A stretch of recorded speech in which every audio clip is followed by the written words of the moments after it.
Alléluia.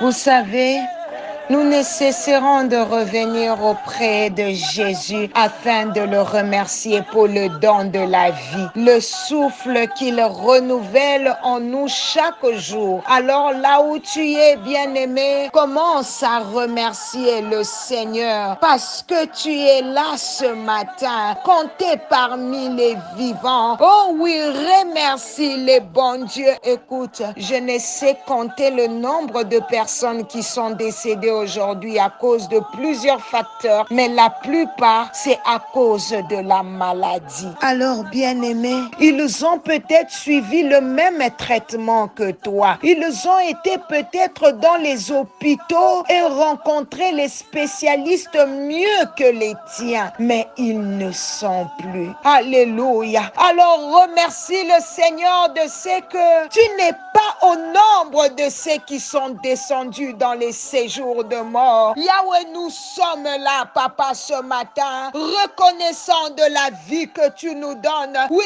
bien-aimé, remercie Dieu de ce que tu es en vie. Je te remercie, Seigneur, pour la vie que tu me donnes éternellement, Dieu. Je crois encore ce matin, Seigneur, nous te disons merci. Oui, bien-aimé, dis merci à Dieu pour la vie qu'il donne. Je crois que cette personne est un candidat, est une candidate pour la guérison divine. Ce matin, Seigneur, je viens demander ta grâce et ta miséricorde sur nos vies. Comme Bartimée, il a crié très fort, Jésus, fils de David, aie pitié de nous. Alléluia. Entends nos voix, Seigneur. Baisse tes regards sur nous. Pardonne nos péchés, Seigneur. Ôte de nous cette impureté qui nous empêche, Seigneur, de vivre ta main, qui empêche que ta main nous touche. Mon âme bénit l'Éternel et n'oublie aucun de ses bienfaits. Bien-aimé, être en vie est un de ses bienfaits. Le pardon de tous nos péchés est aussi un autre de ses bienfaits. La guérison de toutes nos maladies est aussi un autre de ses bienfaits. Bien-aimé, le Seigneur dit dans Ésaïe 1:18, venez et plaidons, dit l'Éternel. Si nos péchés sont comme le cramoisi, il deviendra blanc comme la neige. Ils sont rouges comme la pourpre. Oh, ils deviendront comme la laine. Bien-aimé, remercie le Seigneur pour le pardon de nos iniquités ce matin et pour sa purification. Seigneur, le Dieu qui pardonne, c'est toi. Bien-aimé, cite ton péché par son nom, cite les péchés par son nom. Dieu est là pour guérir nos âmes. Il veut nous guérir ce matin de cette maladie au nom de Jésus. Oh, la main de l'Éternel est en train de guérir quelqu'un d'une maladie et cette maladie quitte ton corps au nom de Jésus. Que ces symptômes disparaissent de ton système, de ton corps au nom de Jésus. Je sens la grâce de la guérison ce matin. Que cette fièvre parte au nom de Jésus. Que ce cancer sèche maintenant au nom de Jésus. Robababa, ce gonflement, ces kystes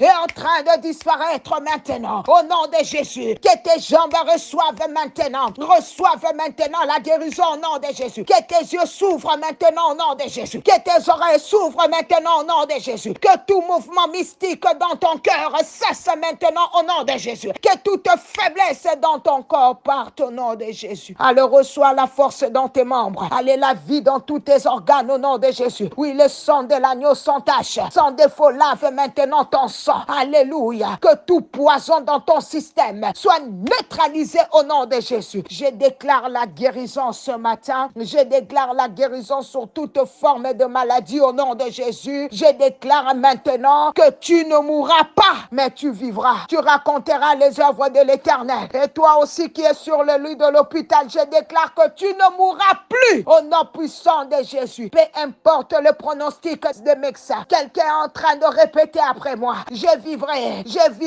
au nom de Jésus pour témoigner les merveilles de l'Éternel. La guérison entre dans ton corps. La guérison entre dans ton esprit. La guérison entre maintenant dans ton âme. Au nom puissant de Jésus-Christ. S'il y a quelqu'un qui est dans le coma ou incapable d'écouter cet appel matinal, alléluia, tu peux maintenant mettre ça à côté de lui. Que la prière commence seulement à parler et à faire de l'effet maintenant. Alléluia. Mais s'il peut parler, il est à l'hôpital Alléluia. Demande-lui de répéter ces déclarations qu'il est béni, qu'il n'hésite pas, alléluia, Robosaka, de déclarer avec foi. Et toi aussi qui es là, n'hésite pas de bénir les autres par ces simples partages afin que tu contribues dans l'œuvre du Seigneur. Je suis dans les livres de Matthieu 26, versets 36 à 41. Si je ne finis pas cette exhortation, nous allons continuer demain. Mais laisse-moi te dire que Jésus est avec nous. Alléluia. Matthieu 26, je vais lire à partir du verset 36. Là-dessus, Jésus alla avec eux dans un lieu appelé Gethsémane. Et il dit aux disciples, asseyez-vous ici, pendant que je m'éloignerai pour prier.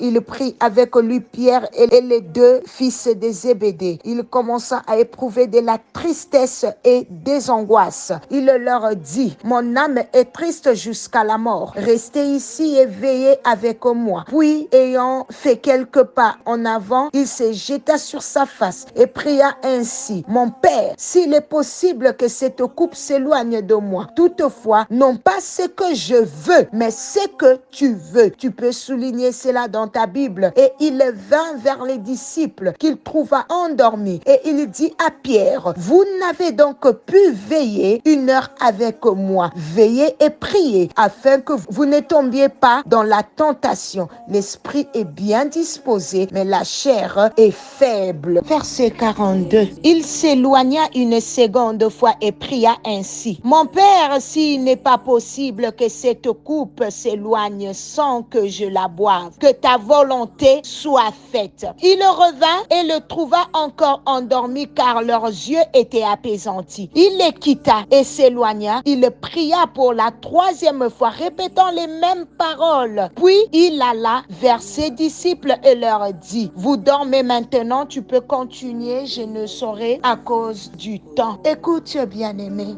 le combat spirituel, même Jésus est passé par les combats. Jésus a vécu les combats de l'âme. Il commença à éprouver la tristesse et des angoisses. Au verset 37, il leur dit alors, mon âme est triste jusqu'à la mort. Restez ici et veillez avec moi. Alors les sentiments résident dans l'âme. Tu vois que même Jésus a vécu la guerre que le croyant vive. Si il est possible que cette coupe s'éloigne de moi, toutefois, non pas ce que je veux, mais ce que tu veux. Là, c'est quoi, bien-aimé? N'est-ce pas la volonté? La volonté se trouve dans l'âme. Il y a deux choses qui se battent. On a dit l'âme triste et la volonté des dieux. Nous allons continuer demain à cause du temps. Je vais expliquer la partie que je viens de m'arrêter là, la continuité demain. Que le Seigneur vous bénisse. Mais je sens que je dois dire quelque chose avant de me séparer avec. Je suis venue dire à quelqu'un, peu importe ce qui a été écrit, peu importe